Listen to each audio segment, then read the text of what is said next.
To be in this Hall of Fame, what does it mean? Well, as I said when we had the deal in the Shot and Scene Center last year, it honestly is the most humbling, but one of the greatest honors I've ever had. And for somebody that didn't go to school here, to be inducted into the Hall of Fame is a special thing. It really is, and it feels good to be back. To sort of take that bow tomorrow and to have that kind of like they did at the Shot, but I would think that would be gratifying as well. Well, no question, because number one is, as you guys have always known, I've been one of the biggest Ohio State football fans that it has been, and I think I missed one game in 13 years here. But I've always said there's something electric about the horseshoe, and to have the opportunity to be out in front of them one more time will be a unique thing. Did I read that you said you might be getting the itch? I don't know where you read that. That might have been Not my so wife's much. column. I see. No, but Get him out of the house? Yeah, exactly. I don't know. We're going to see. I think there's still a lot of developments to happen in college basketball, which I'm excited to see. But it's going to take a special opportunity or a special situation. And if you ask me what it is, I don't know the answer to it. So get it cleaned up, and I might consider. Yeah. I just like. Are they going about it the right way, Coach? I don't know. Yeah. I don't know. It's interesting. That's the first thing I do every morning is just check, see what's going on with it. And obviously been kind of quiet, but I think all coaches are kind of the same, have the same sentiments as I do, just in terms of, hey, let's try to get an even playing field and get the bad guys out and the good guys back in. Thad, when you took the job, could you envision this? No, no way could I ever envision this. And it's funny, I was thinking about, driving from Cincinnati up here to do my press conferences. I was driving over yesterday, and,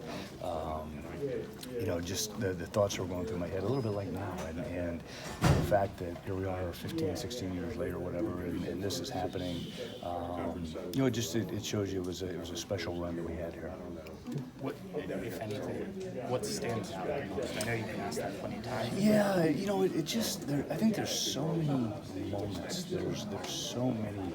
You look at the success that we had over the course of 13 seasons, and it's, I don't want to say it's impossible to pinpoint a moment, but I was talking to Matt and Joel, I think it was, on the radio the other day, and we talked about Matt Sylvester's shot and just what that did for the program back in 04, I think it was. But there's so many great moments, and it's so hard to pinpoint. People ask me who is the favorite player of all time you ever coached, and there's probably 100 of them that for some reason, something they did that meant a lot to me. When you step away from coaching for a little bit now, I feel like you can think about all the big moments, the big games, but are there little moments that maybe you forgot that came back to you? Oh, yeah. I mean, it's funny because I think the little moments are what make the time here so special. Yeah. And it's funny because I think about things that I would say the average fan never noticed happen, that were just so, Ron Lewis breaking a play in 05 at Northwestern to put the game-winning basket that wins us a Big Ten championship, and nobody knew he made the right read. He broke the play. Jaquel Foster diving on the floor and making D. Brown pick up his fourth foul with 4 minutes and 30 seconds to go. Nobody ever thought about that, but I'm over there like, that's the greatest play I've ever seen in my life. But it's those little things that really stand out. How often do you reminisce? How often do you think about it, or maybe talk to other people about who you went through? It's funny because I don't want to say I prided myself on this, but I've always been a guy who never really looks back. Is that hard though right now? I just sort of kind of go with the flow and see what happens. But I spent some time with John and Aaron this summer, and Joey Lane stopped by my house 2 nights ago and spent a couple hours with Barbara and I. And when you get with those guys, you go through all the things that happened and all the things that we did together, and those are special times. How does this moment kind of stack up to seeing your name go up in the rafters? Well, it's right there. I mean, there's no question about that. I think that was a night that kind of blew me away. A lot like this is, and the only difference is when I came over that night, I didn't know that was going to happen. And this, I knew Matt Twiller had called me and told me I was going in probably a couple months ago. So I've had a little more time to kind of get prepared. You ready for your speech? Yeah. I'm still trying to decide if I want to go comedy or just what angle I'm going to take with it. But no question. I mean, there's so many people. When you give a speech like this, when you spend 13 years here, I could talk for hours. Sure. And I'm not going to do that, so don't worry if you guys are going. I won't do that. But just an opportunity to thank some people. What was it like to see some of your former guys team up in basketball? Unbelievable, and so happy for those guys. And it's funny. I'm falling in love with that tournament. I love the format of it and how it works. And like I said, I got to spend 6 hours in the car with John and Aaron arguing all 6 hours, but them guys talking about trying to win the money and that sort of thing. And now you see how important it is to them as they're having. John had twins last Friday, and Jared's got twins on the way, and Aaron's got a little one on, and it's just like they're saying, Coach, I can start to college. And it's like you find out what the real war is really all about. You talk about not missing the football games, but just in the past 2 years, how many basketball games have you watched? It's a great question. I would say I haven't. I don't know if I've really watched a game in its entirety. Now I have season tickets at Butler. My wife and I both went there. My daughters go there, and it's right around the corner from where I live. So anytime I'm in town, I hit a Butler game. But I just like flipping around. I'll watch the guys that I know that I've worked with or whatever, and I root like crazy for them. But for the most part, it's just kind of fun to sit, watch a game, and not really give a damn what happens. Yeah. So. The last time that we talked to you, you talked about maybe not missing the sport as much as you thought you would because of where the sport is today. Mm-hmm. Is that more and more true as time goes on, or less and less true? No, we talked about it earlier, and I think just from the standpoint of I'm curious to see how this whole thing shakes out. When you're in those trenches for as long as I was, a lot of stuff, and unfortunately there's a written rule, nobody talks about it, and but it's going to be interesting because I think back to some of the recruiting battles we had and some of the things that happened and didn't happen, and so from that perspective I'll be interested to see. I don't envy where the NCAA is with this. I mean it's almost impossible for them, but just try to get some more equality back into college basketball. And Chris and I talked the other day, and I think the way he's doing it is perfect. I mean, I commend him for how he's recruiting. You want to talk about some of those stories now? No. There's no question, but it's funny because I've said this before.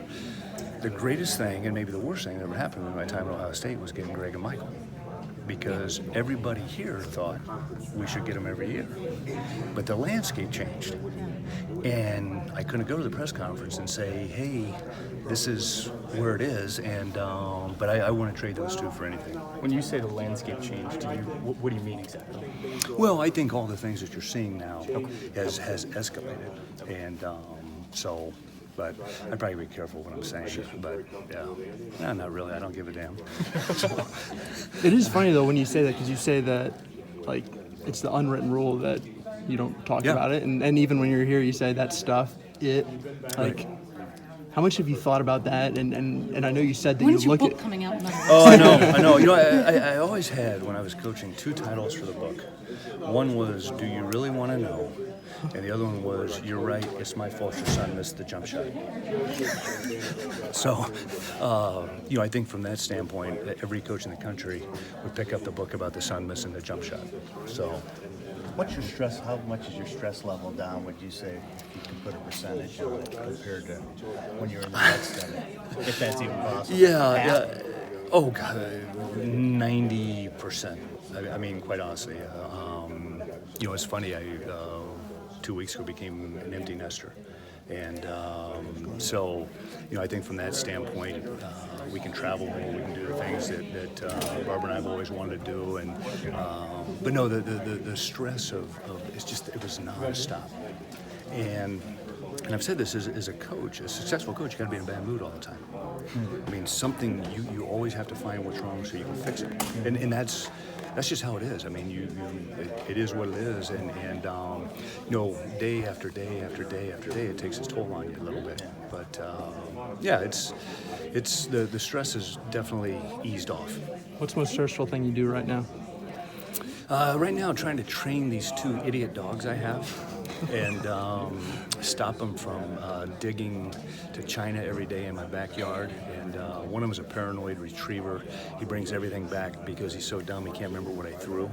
So he brings everything back, and I'm trying to break him of that. But that's a pretty stressful thing. Trying to beat my time on an elliptical machine every day is pretty stressful. I'm up to walking like 4 or 5 miles a day, and I get real competitive with myself and that sort of thing. But that's about it. Maybe what I'm going to put on the green egg at night. Plenty of things that you do miss about coaching, but you say your stress level's down. What's the number one thing you don't miss about coaching?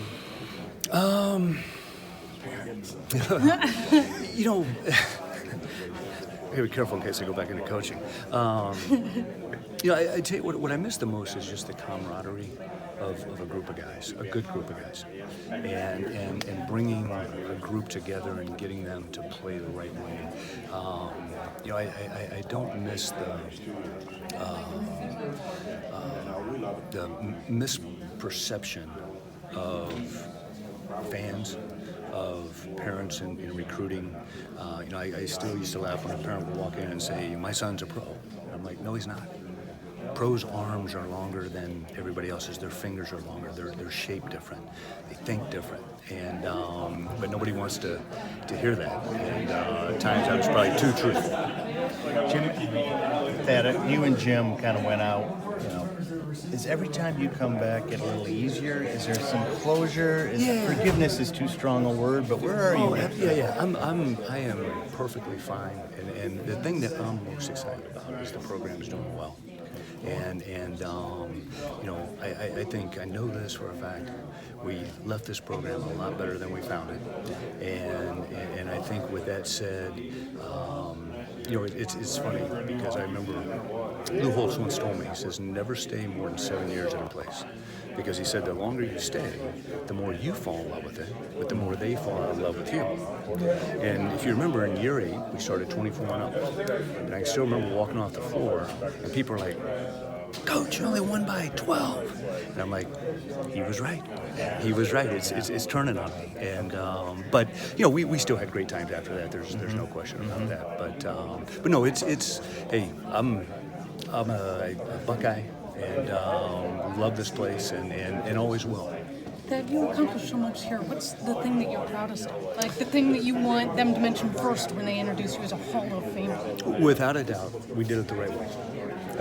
That to me is the number one thing I want people to know is all the success we had, the Big Ten championships, the Final Fours, the Big Ten tournament championships, the NIT championships, it was done the right way. So. Have you really sat down and, you're welcome. And had the conversation about whether you want to coach again or? Oh, yeah. No, I definitely have. How do you go about that? Well, I've got a tendency to. Are we doing daylight? Sorry. It's a gut feel. I've always been a guy that went by my gut and knowing if it was a right situation for me, if it was a right situation for my family, something that I felt I could be successful in and doing things the way I want to do them. And that's kind of the underlying factor in it. Can we repeat what started off with, just your reaction when you found out about this? Well, as I said, like the banner night last year against Syracuse, it's one of the most humbling, but at the same time, one of the greatest honors I've ever had in my life. I think the fact that, not being, I'm an implant at Ohio State, and usually these things are for people that have gone to school here, and a special night for me and my family, there's no question about it.